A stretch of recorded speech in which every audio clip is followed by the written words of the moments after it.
Bismillahirrahmanirrahim. Assalamualaikum warahmatullahi wabarakatuh. Innal hamdalillah nahmaduhu wa nasta'inuhu wa nastaghfiruh. Wa na'udzu billahi min shururi anfusina wa sayyiati a'malina. May yahdihillahu fala mudilla lahu wa may yudlil fala hadiya lahu.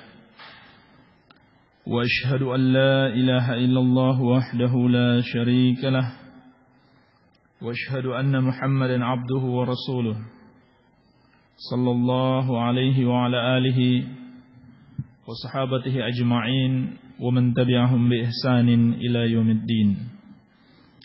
إخواني في الدين rahimani wa rahimakumullah. Kita akan melanjutkan insyaallah taala kajian kitab Thalathatul Usul wa Adillatuha karya al-Imam al-Allamah Syekhul Islam al-Mujahidul Mujaddid Al-Syekh Muhammad bin Abdul Wahhab rahimahullahu ta'ala rahmatan wasi'ah. Kita masih pada pembahasan al-aslul tsani, yaitu ma'rifatu dinil Islam. Di bawah pembahasan arkanul Islam yang pertama, yaitu syahadatu an la ilaha illallah wa anna Muhammadar Rasulullah. Pada pertemuan yang sebelumnya kita telah masuk pada pembahasan syahadatu anna Muhammadar Rasulullah, di mana telah kita sampaikan pembahasan ini mencakup berapa pokok pembahasan? Anta ya akhi. Berapa? 5. Apa saja itu? Pertama, Bokas, Haidar,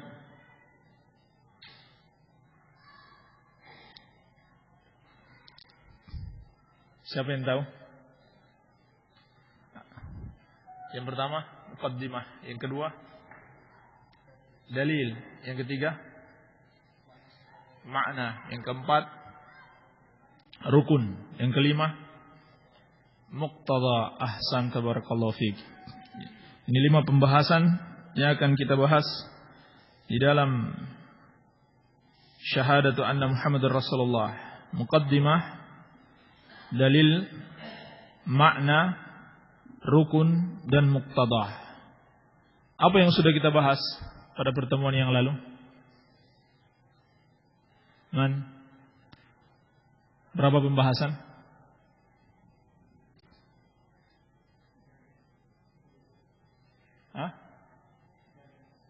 Dalil, itu saja? Dalil saja yang kita bahas? Berarti langsung kedua dong kalau dalil.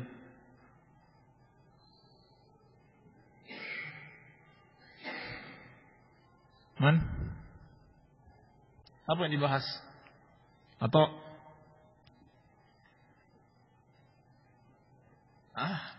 mana? Antum ikut di mana pembahasannya? Belum sampai di mana? Gusman?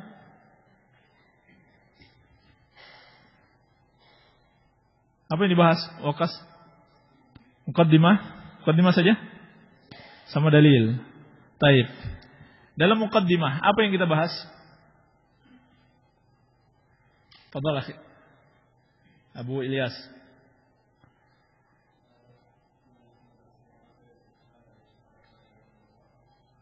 Taib.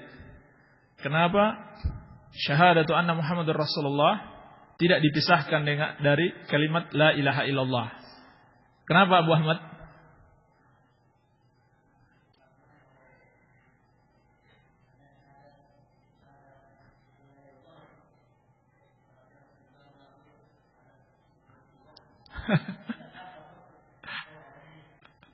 Yang kita sampaikan. Enggak apa-apa, Hasan. Makbul. Baik, ada berapa alasan? Ada dua. Yang pertama,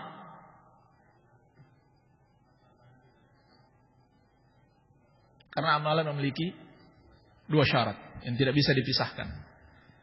Dan keduanya terkandung dalam syahadat la ilaha illallah dan Muhammadur Rasulullah. Ikhlas terkandung dalam kalimat la ilaha illallah. Dan mutaba'ah terkandung dalam kalimat Muhammadur Rasulullah. Alasan yang kedua,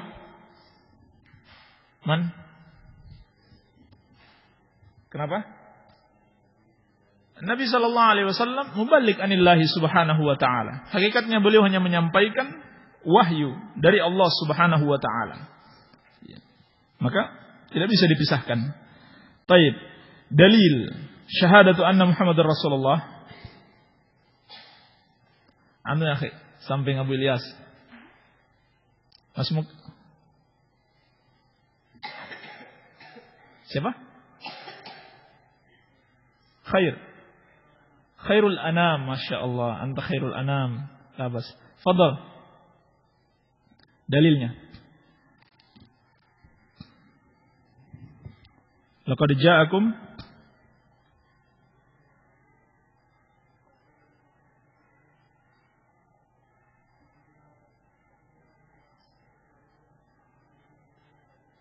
ahsan, barakallahu fik. Laqad ja'akum rasulun min anfusikum azizun 'alaihi ma 'anittum harisun 'alaikum bil mu'minina raufur rahim. Baik. Di dalam ayat ini terdapat salah satu muakkidat. Apa saja itu? Abu Hamid. Lam taqid, aqad, wa al-qasam, al-muqaddar. Ahsan, barakallahu fiik. Baik, jazakallahu khair. Di dalam ayat ini terkandung berapa sifat Rasulullah sallallahu alaihi wasallam? Man ya'rif? Ada berapa sifat Rasulullah sallallahu alaihi wasallam? Abu Nuaim? Apa dalilnya Abu Nuaim? Syahadatu anna Muhammadar Rasulullah. Laqad ja'akum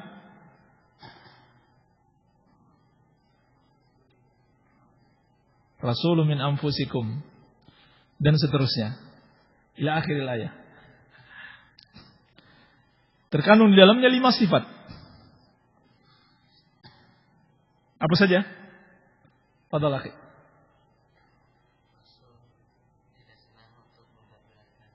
Ayo labas. 1. Dari pertama berurut sesuai dengan ayat. Yang pertama, min anfusikum. Ini minal bashar. Yang kedua, azizun alaihi ma'anittum. Yang ketiga, harisun alaikum. Yang keempat dan kelima, bil mu'minina raufur rahim.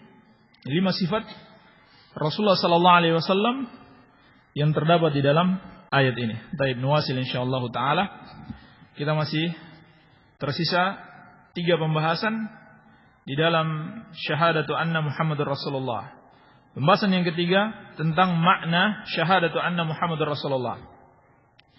Di sini Syekh Muhammad bin Abdul Wahhab rahimahullahu taala menyebutkan tentang makna syahadatu anna Muhammadar Rasulullah, ta'atuhu fima amar wa tasdiquhu fima akhbar wa ijtinabu ma naha anhu wa zajar wa alla yu'badallah illa bima syara'.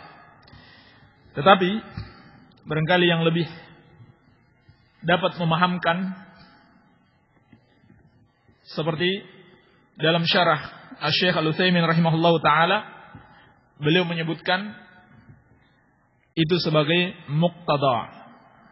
Sebagai muqtada. Adapun maknanya, kata Syekh Muhammad bin Shalih Al-Utsaimin rahimahullahu taala dalam syarah beliau,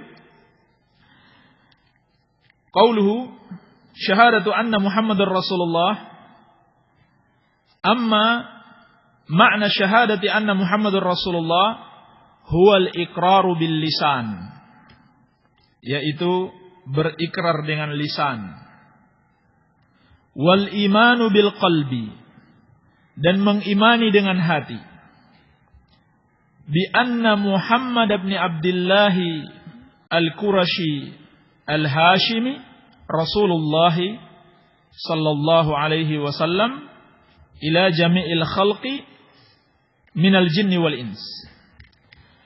Ikrar dengan lisan dan iman dengan hati bahwa Muhammad bin Abdullah dari suku Quraisy, dari Bani Hashim, adalah utusan Allah Subhanahu wa taala kepada seluruh makhluk minal jinni wal ins, dari kalangan jin dan manusia.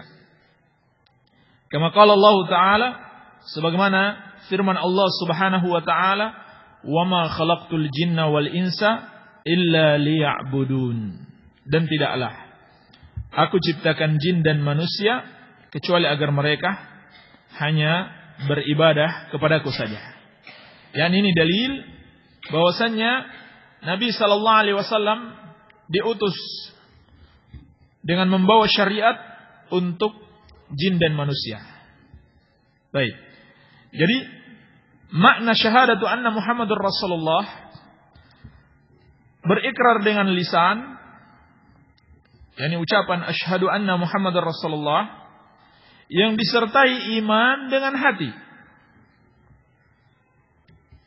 Kalau tidak disertai iman, maka seperti imannya orang-orang munafik kepada Rasulullah sallallahu alaihi wasallam. Iya. Yang Allah katakan dalam Al-Qur'an, "Idza ja'akal munafiquna qalu nashhadu innaka la Rasulullah." Apabila datang kepadaku munafik, apabila datang kepadamu orang-orang munafik, mereka mengatakan, kami bersaksi engkau adalah Rasul Allah. Wallahu ya'lamu innaka la rasuluh, wallahu yashhadu innal munafiqina lakadzibun.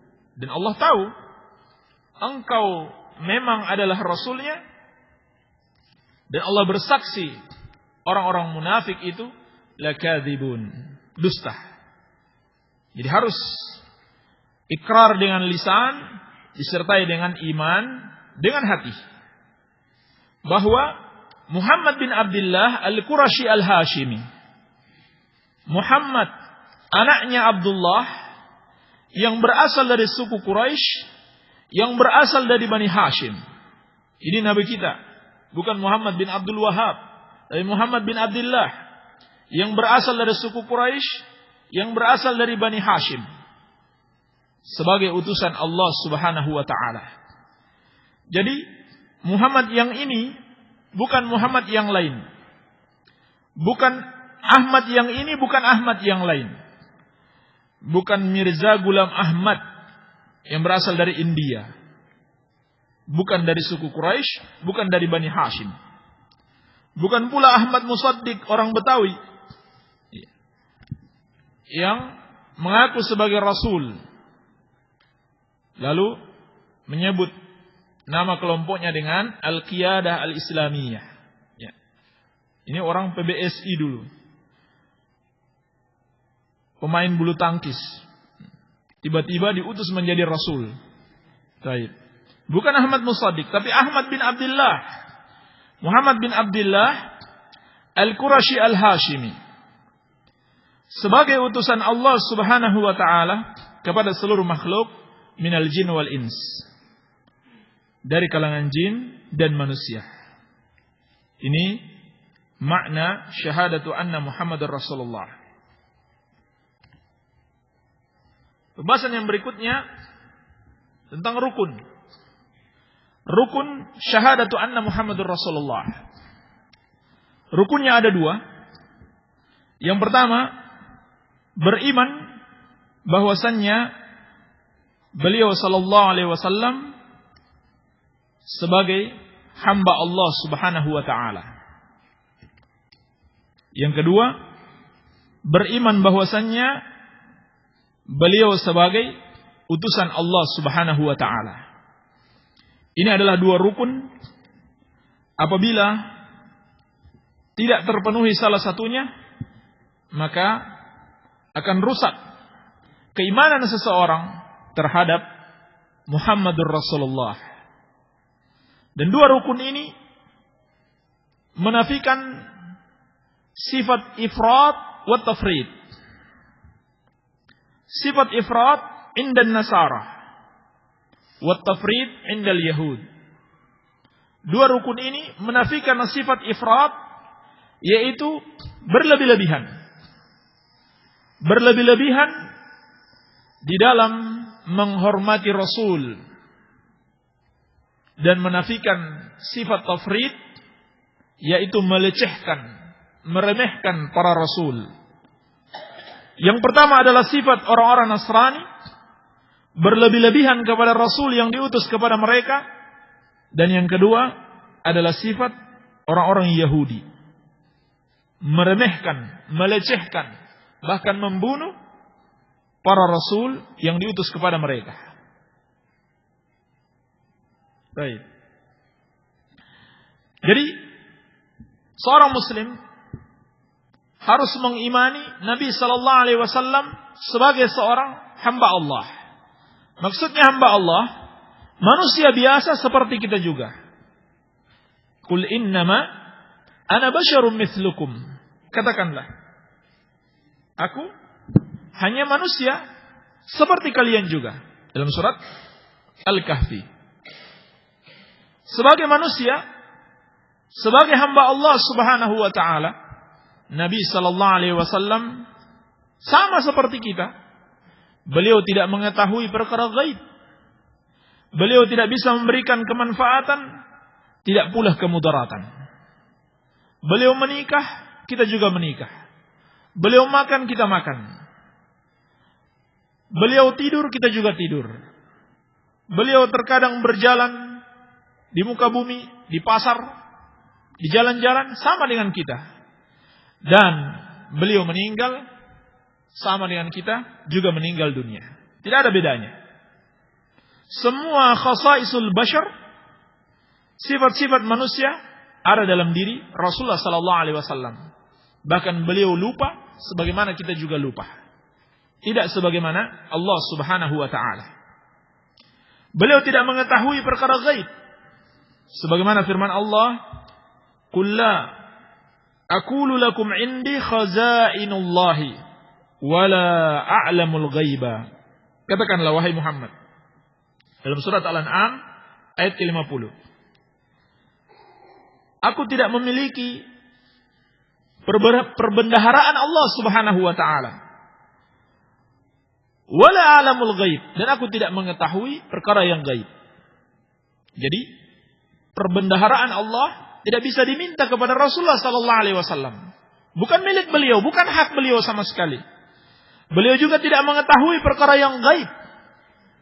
Wala aqulu lakum inni malak, dan aku tidak mengatakan kepada kalian aku seorang malaikat. In attabi'u illa ma yuha ilayya. Tidaklah yang aku ikuti kecuali yang telah diwahyukan kepada aku. Surat Al-An'am ayat ke-50. Juga firman Allah Subhanahu wa taala dalam surat Al-Jin ayat ke-21 sampai ke-22. Qul inni la amliku lakum darra wala rasyada. Katakan wahai Muhammad kepada umatmu, aku tidaklah memiliki bagi kalian kekuasaan untuk bisa menimpakan kemudaratan atau memberikan hidayah kepada kalian. Qul inni la yujirani minallahi ahadun. Katakanlah, tidak ada yang bisa melindungi aku dari Allah seorang pun. Walan ajida min dunihi multahada. Dan aku tidak memiliki seorang pelindung pun, tempat perlindung kecuali Allah Subhanahu wa taala. Demikian pula dalam surat Al-A'raf ayat ke-188. Allah perintahkan nabinya untuk mengatakan, "Qul la amliku li nafsi naf'an wa la darra illa ma syaa Allah." Katakanlah, aku tidak memiliki kekuasaan untuk diriku sendiri Untuk bisa memberikan suatu kemanfaatan, tidak pula kemudaratan, kecuali yang telah Allah Subhanahu wa ta'ala kehendaki. Walau kuntu a'lamul ghaiba lastakthartu minal khairi wa ma massani su'. Andaikan aku tahu perkara gaib, maka aku akan memperbanyak kebaikan saja dan aku tidak akan ditimpa suatu keburukan. Ini maksudnya, kalau Nabi sallallahu alaihi wasallam tahu yang gaib, tentunya tidak akan ada satu keburukan yang menimpa beliau, akan beliau hindari. Seperti yang terjadi pada perang Uhud. Kepala beliau berdarah, gigi beliau patah. Andaikan beliau tahu perkara gaib, apa yang akan terjadi beberapa menit ke depan, mungkin beliau sudah menghindar atau sudah menangkis serangan. Tetapi karena beliau tidak tahu, maka beliau tertimpa keburukan, yakni musibah. In ana illa nadhirun wa basyirul liqaumi yu'minun. Aku hanyalah pemberi peringatan dan kabar gembira bagi orang-orang yang beriman. Surat Al-A'raf ayat ke-188.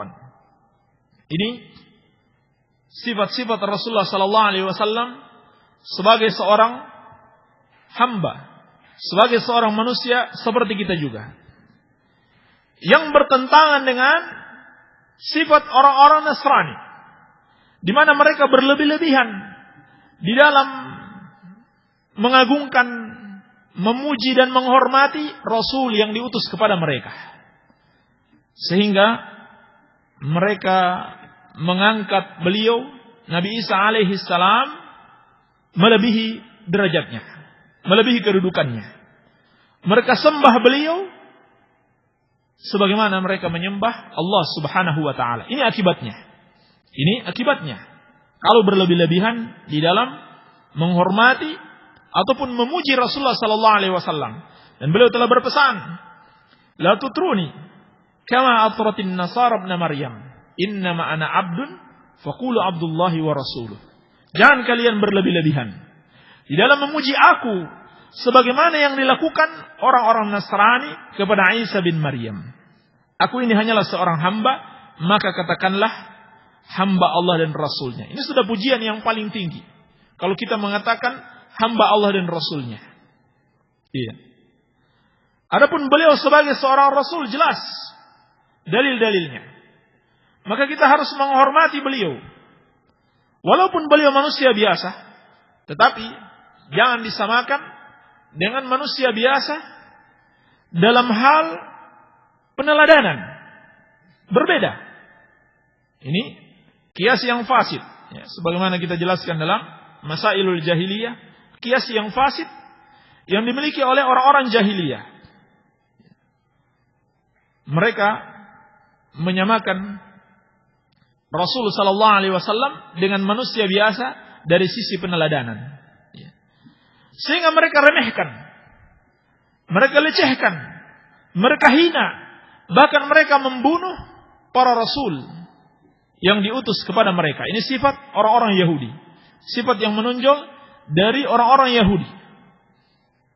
Mereka melecehkan para rasul, menentang dakwahnya, bahkan membunuh para nabi dan rasul yang diutus kepada mereka. Jadi siapa yang menentang Rasul, maka dia pengikut Yahudi.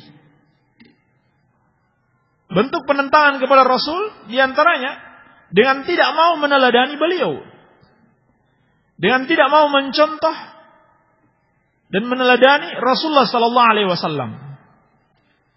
Maka orang yang mengucapkan syahadatu anna Muhammadur Rasulullah, haruslah dia mengikuti, haruslah dia ittiba, tidak boleh menentang Rasul, dan harus meneladani Rasulullah sallallahu alaihi wasallam.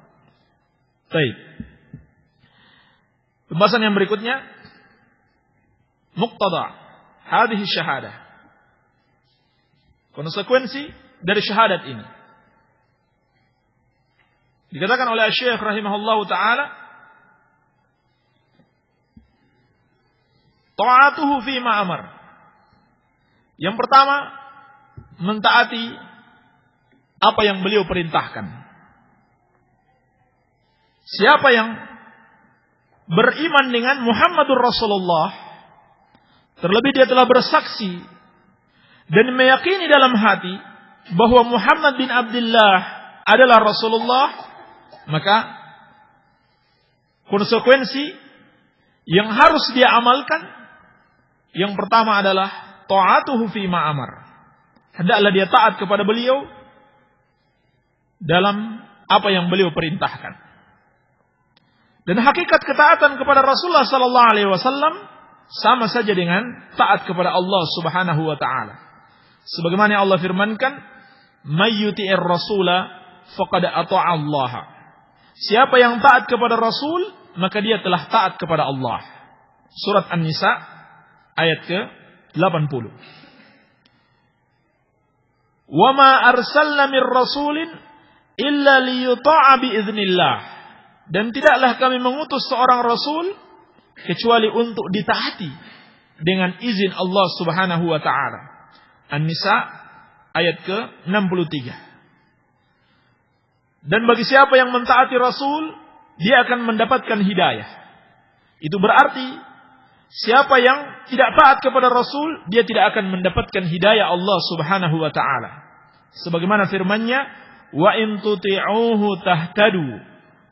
Kalau kalian mentaati Rasul, maka kalian akan mendapatkan hidayah. An-Nur ayat ke-54. Demikian pula orang yang taat kepada Rasul, dia akan mendapatkan rahmat Allah Subhanahu wa taala. Apa yang kita cari di dunia ini melebihi hidayah dan rahmat atau kasih sayang Allah Subhanahu wa taala. Bagaimana cara mendapatkannya? Ikuti Rasul. Allah Subhanahu wa taala berfirman, "Wa ati'ur rasula la'allakum turhamun." Dan taatlah kepada Rasul agar kalian mendapatkan rahmat. Dirahmati, disayangi oleh Allah Subhanahu wa taala. Surat An-Nur ayat ke-56. Baik. Yang kedua, tasdiquhu fima akhbar. Membenarkan beliau pada apa yang beliau kabarkan.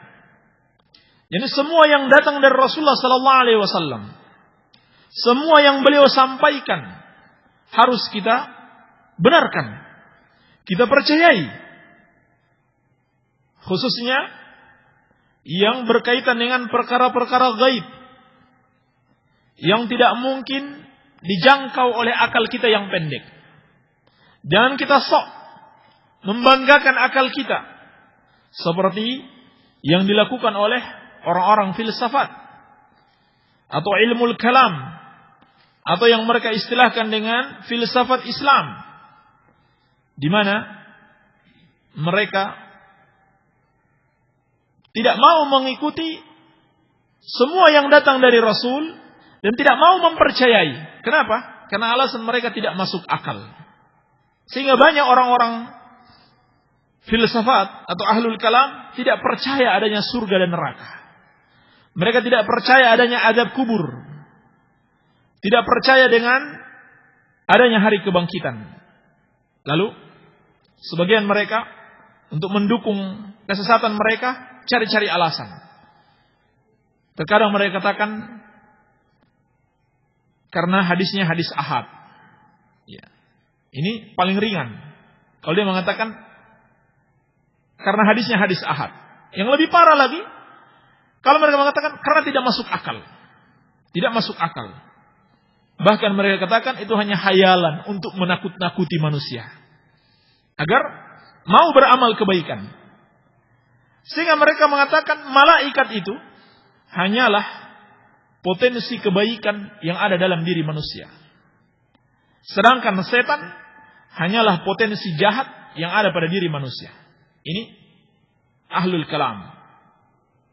Sampai mereka mengatakan kenabian itu dapat dicapai. Kenabian dapat dicapai. Dengan apa? Dengan akal. Padahal Allah Subhanahu wa taala berfirman, "Wa ma yantiqu 'anil hawa in huwa illa wahyu yuha." Dalam surat An-Najm ayat ketiga dan keempat. Tidak ada yang beliau sampaikan yang beliau ucapkan itu dari hawa nafsunya. Tetapi itu adalah wahyu yang diwahyukan kepadanya. Oleh karenanya, kesalahan yang sangat besar dan jeleknya adab kepada Rasulullah sallallahu alaihi wasallam kalau seorang mengatakan ini sudah diramal oleh Rasulullah sallallahu alaihi wasallam atau ini sudah prediksi beliau. Nanti di akhir zaman akan muncul ini dan itu. Memangnya Rasulullah SAW dukun atau pengamat sepak bola bisa memprediksi hasil akhir pertandingan berapa? Ini bentuk tidak adabnya seseorang kepada Rasulullah sallallahu alaihi wasallam. Baik. Kemudian yang ketiga, ijtinabu ma naha anhu wa zajar. Menjauhi apa yang beliau larang dan beliau cela. Sebagaimana taat kepada Allah Subhanahu wa taala sama dengan atau tidak bisa dipisahkan dengan taat kepada Rasul. Taat kepada Rasul sama dengan taat kepada Allah. Demikian pula menjauhi apa yang dilarang oleh Rasulullah sallallahu alaihi wasallam sama dengan wajibnya menjauhi apa yang dilarang oleh Allah Subhanahu wa taala. Sebagaimana yang Allah firmankan, "Wa ma ataakumur rasulu fakhudhuhu wa ma nahakum anhu fantahu." Dan apa yang datang kepada kalian dari Rasul, maka ambillah. Sedangkan yang beliau larang, maka tinggalkanlah. Surat Al-Hasyr ayat ke-7. Dan Allah Subhanahu wa taala mengancam dengan ancaman yang keras bagi siapa yang tidak mau mentaati Rasul dan tidak mau meninggalkan larangan beliau. Falyahdharil ladzina yukhalifuna an amrih an tusibahum fitnah aw yusibahum adzabun alim. Hendaklah takut orang-orang yang menyelisihi perintah Rasul. Mereka akan ditimpa fitnah, yaitu kesyirikan, atau akan ditimpakan azab yang pedih. Surat An-Nur ayat ke-63. Jadi wajib bagi kita untuk taat kepada Rasul sebagaimana taat kepada Allah. Demikian pula menjauhi larangan Rasul sebagaimana kita menjauhi larangan Allah Subhanahu wa taala. Dan kaidah usul, al-aslu fil amri wujub wal aslu fil nahyi tahrim, itu berlaku pada ucapan Allah dan ucapan Rasul. Bukan cuma ucapan Allah, bukan cuma ayat Al-Quran. Kalau kita dapati dalam Al-Quran suatu perintah, maka hukum asalnya dia wajib. Sampai ada dalil yang memalingkan dia dari hukum asal tersebut. Demikian pula kita dapati di dalam ayat Allah sebuah larangan. Hukum asalnya dia haram. Sampai ada dalil yang memalingkannya dari hukum asal tersebut. Apakah menjadi makruh atau bahkan menjadi mubah karena sudah dinasakh. Demikian pula itu berlaku bagi ucapan Rasulullah sallallahu alaihi wasallam. Walaupun kita tidak dapati dalam Al-Quran, ada perintah Rasul kita dapati dalam hadis. Walau tidak ada dalam Al-Quran, wajib bagi kita untuk meyakini itu adalah suatu kewajiban. Kecuali ada dalil yang memalingkan. Ya. Contoh yang masyhur, perintah Nabi sallallahu alaihi wasallam untuk memelihara jenggot. Kita tidak dapati dalam Al-Quran. Tapi ini perintah. Kalau begitu hukum asalnya adalah wajib. Dan tidak ada satu dalil pun yang memalingkan dari kewajiban ini. Banyak sekali hadis. Uhfus syawarib wa uful liha. Potong kumis dan biarkan jenggot. Bahkan ditambah lagi dengan khaliful yahud, khaliful majus, khaliful musyrikin. Berbeda dengan orang-orang Yahudi, orang-orang majusi dan musyrikin. Potong kumis, biarkan jenggot. Ini perintah. Kalau perintah, hukum asalnya wajib. Tidak ada dalil yang memalingkan dari kewajiban ini. Andaikan ada dalil, Nabi SAW membolehkan untuk memotong jenggot agar supaya rapi misalkan. Maka berarti kalau jenggotnya sudah perlu dipotong, dipotong. Karena ada dalil yang mengecualikan. Baik. Tetapi tidak ada. Andaikan Rasulullah SAW pernah melakukan, beliau perintahkan. Tetapi kenyataannya beliau sendiri pernah memotong jenggotnya. Berarti perintah itu tidak wajib. Karena ada dalil yang memalingkan. Tetapi karena tidak ada, maka dia tetap pada hukum asalnya. Dia tetap pada hukum asalnya, yaitu wajib. Iya.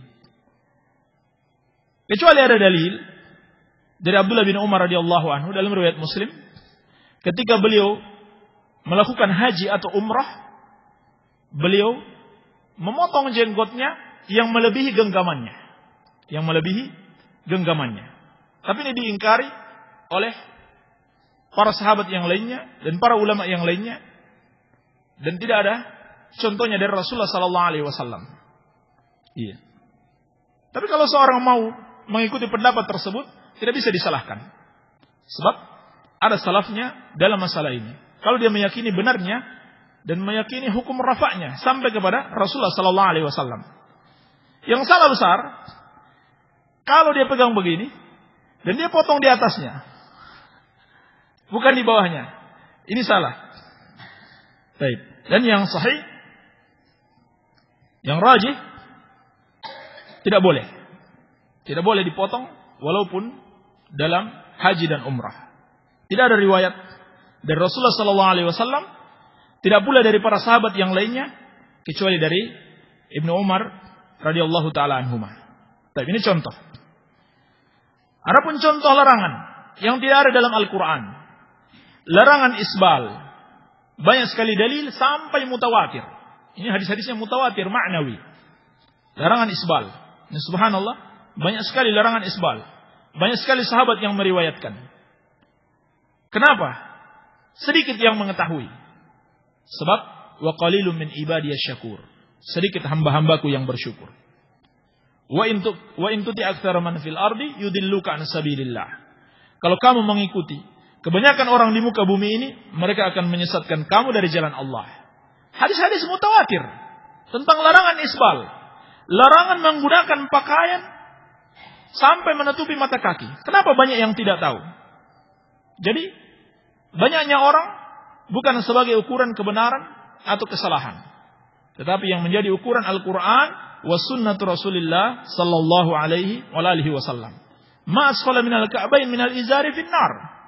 Apa yang di bawah mata kaki, tempatnya di neraka. Iya. Ini larangan. Perintah Nabi sallallahu alaihi wasallam untuk mengangkat pakaian. Idza kunta Abdullah farfa izarka. Kalau kamu hamba Allah, angkat pakaianmu. Larangan Nabi sallallahu alaihi wasallam melabuhkan pakaian sampai menutupi mata kaki. Tidak ada dalil yang mengecualikan. Kecuali pendapat yang dhaif, pendapat yang lemah, pengecualian kalau tidak sombong, dan yang benar seperti yang dijelaskan Syekh Al-Utsaimin rahimahullahu taala, kalau sombong dosanya lebih berat, dan kalau tidak sombong tetap berdosa, tetapi kalau sombong dosanya lebih berat. Dan memang ancamannya berbeda. Jadi tidak bisa digunakan untuk mengecualikan larangan isbal, sebab ancamannya berbeda. Tapi ini sebagai contoh larangan Rasulullah sallallahu alaihi wasallam yang tidak terdapat dalam Al-Qur'an, dan masih banyak lagi. Tapi kalau kita mau katakan semua larangan itu ada dalam Al-Qur'an, demikian pula semua perintah Rasulullah sallallahu alaihi wasallam ada dalam Al-Qur'an. Kenapa? Karena Allah mengatakan mayyuti'ir rasulah faqad ata Allah. Allah juga mengatakan wa ma atakumur rasulu fakhudhuhu wa ma nahakum anhu fantahu. Jadi hakikatnya semua yang dilarang atau diperintahkan oleh Rasulullah sallallahu alaihi wasallam juga ada dalam Al-Qur'an. Oleh karenanya, ketika Abdullah bin Mas'ud radhiyallahu anhu melaknat wanita-wanita yang mencukur alisnya, ada seorang wanita yang protes. Kenapa engkau melaknat? Padahal tidak ada dalam Al-Quran. Maka dijawab oleh Abdullah bin Mas'ud, apakah engkau tidak membaca wa ma atakumur rasulu fakhudhuhu wa ma nahakum anhu fantahu. Karena ada dalam hadis Nabi sallallahu alaihi wasallam melaknat wanita-wanita yang mencukur keningnya. Baik. Yang keempat, alla yu'badallahu illa bima syara'a. Tidaklah boleh Allah Subhanahu wa taala disembah kecuali dengan syariat yang dibawa oleh Rasulullah sallallahu alaihi wasallam. Ini konsekuensi keimanan terhadap Rasulullah sallallahu alaihi wasallam. Kalau benar kita beriman kepada beliau, maka sepatutnya kita tidak beribadah kepada Allah Subhanahu wa taala kecuali sesuai dengan contoh dan teladan dari Rasulullah sallallahu alaihi wasallam. Ya. Berdasarkan dalil-dalil yang telah lewat. Perintah Allah Subhanahu wa taala untuk selalu mencontoh Rasulullah sallallahu alaihi wasallam. Demikian pula Nabi sallallahu alaihi wasallam menegaskan dalam banyak hadis, "Man 'amila 'amalan laisa 'alaihi amruna fahuwa raddun." Barang siapa yang melakukan suatu amalan tidak terdapat padanya perintah kami, maka amalan itu tertolak. Jadi percuma seorang beribadah tapi dia tidak mencontoh Rasulullah sallallahu alaihi wasallam, amalannya akan tertolak. Aminatun nasibah tasla naron hamiyah. Dia sudah beramal capek-capek, yang dia dapatkan hanyalah neraka yang menyala-nyala. Ini akibat beramal tanpa mencontoh Rasulullah sallallahu alaihi wasallam. Dan beliau berpesan, "Alaikum bisunnati wa sunnatil khulafa'ir rasyidin al-mahdiyyin min ba'di." Wajib atas kalian berpegang teguh dengan sunnahku dan sunnah khulafa'ur rasyidin sepeninggalku yang mendapatkan hidayah. Tamassaku biha wa'addu 'alaiha bin nawajid. Pegang kuat-kuat sunnah tersebut dan gigit dengan gigi geraham kalian. Wa iyyakum wa muhdatsatil umur.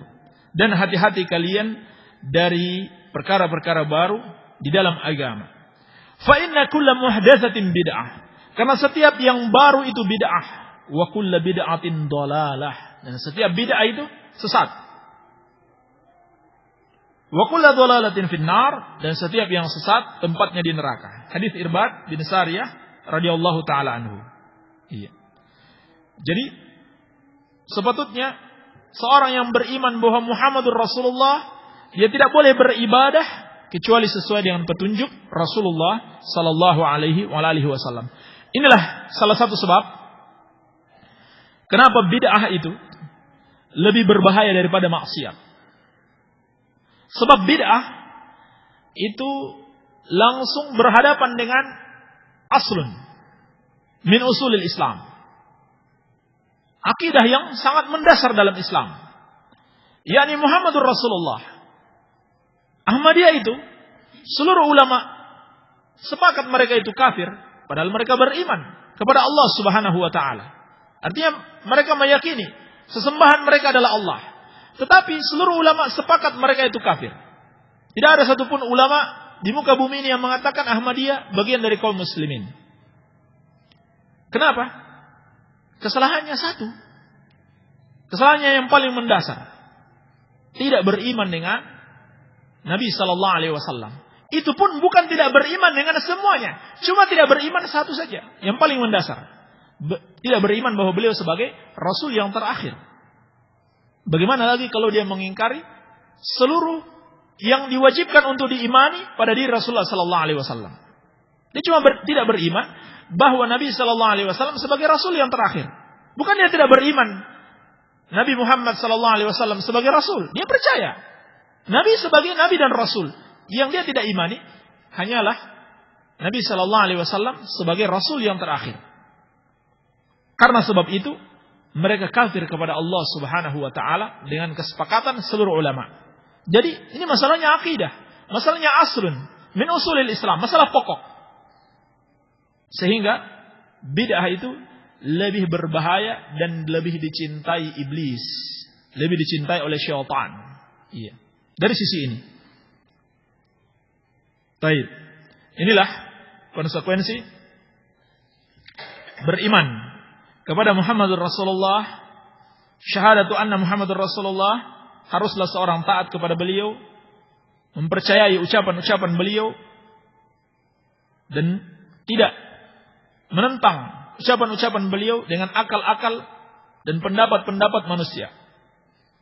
Demikian pula menjauhi larangan-larangan beliau dan apa yang beliau cela, dan ittiba, mencontoh beliau sallallahu alaihi wasallam di dalam beribadah kepada Allah Subhanahu wa taala.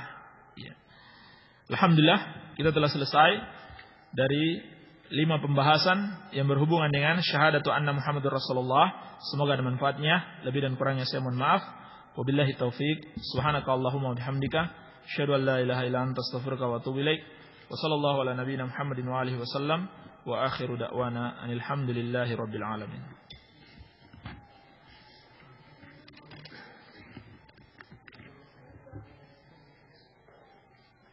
Yang pertama, rukun yang pertama, mengimani beliau sebagai Abdullah, menafikan ifrat.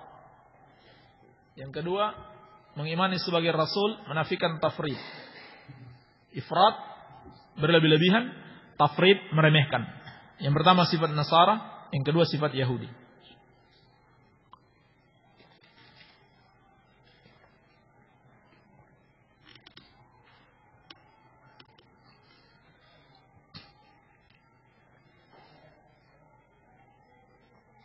Pembahasannya, kalau tidak salah ada dalam kitab Tauhid Syekh Shalih Al-Fauzan.